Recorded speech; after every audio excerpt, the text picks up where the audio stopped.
Hey boys and girls, today we're going to read What About Moose by Corey Rosen Schwartz and Rebecca J. Gomez and illustrated by Yamaguchi. Yamaguchi. Here we go. What about Moose? Alright. Fox met her friends with her toolbox in hand. Time to start building. Now here's what I planned. She divvied up jobs, and then Moose trotted in. "I'm here," he announced. "Let construction begin."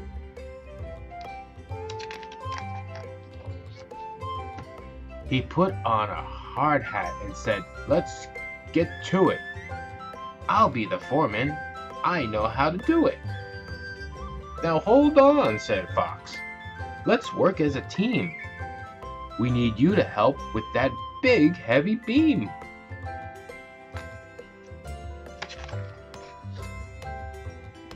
But Moose made a sign that said, "Caution, work zone," and shouted commands from a big megaphone. "Bear, crank that handle. Crank the handle to tighten that brace. Toad, keep on sanding, but pick up the pace." "But what about you, Moose?" Toad asked with concern. "I'm overseeing," said Moose, looking stern. He spotted and jotted down all imperfections while marching around doing careful inspections.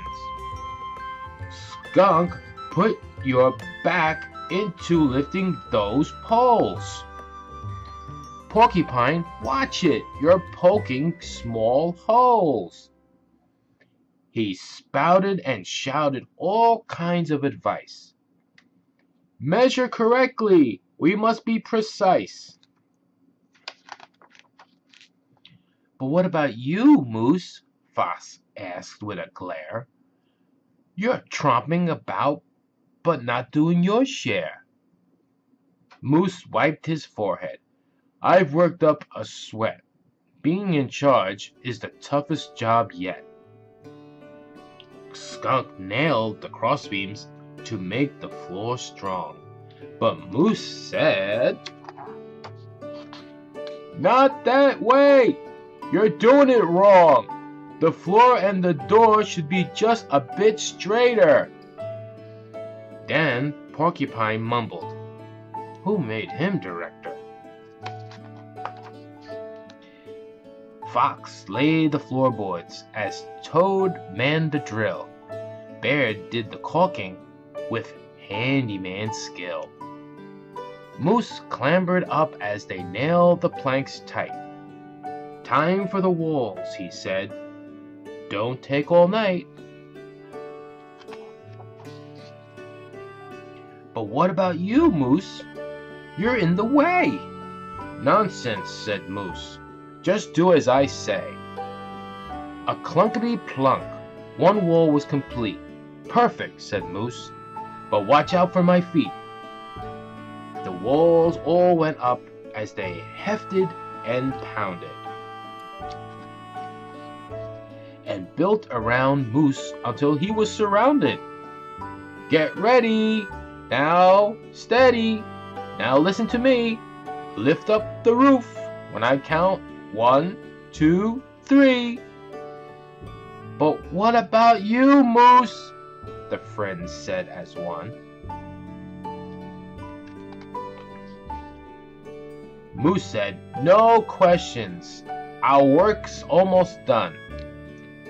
Don't worry, just hurry and set it on top." They put it in place with a loud banging. Plop.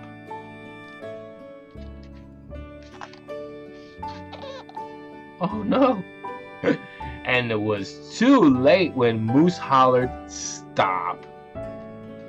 Stop! Hey, what about me?" Moose muffled his voice cried,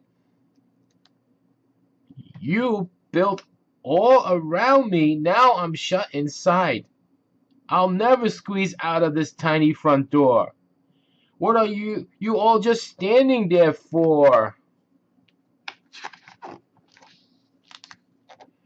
Bear tried to pull, using all of his might.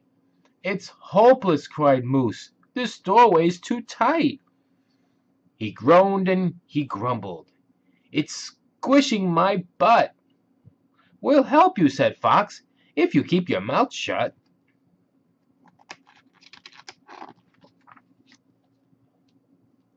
So here's my idea, and they all huddled near, plotting and planning so Moose couldn't hear.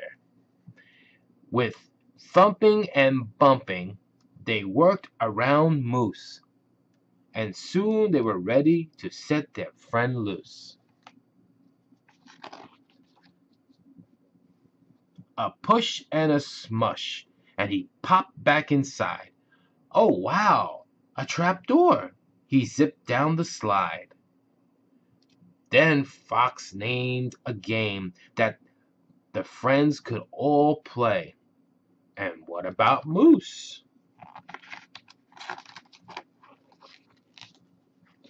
He played it their way. Follow the leader. The end.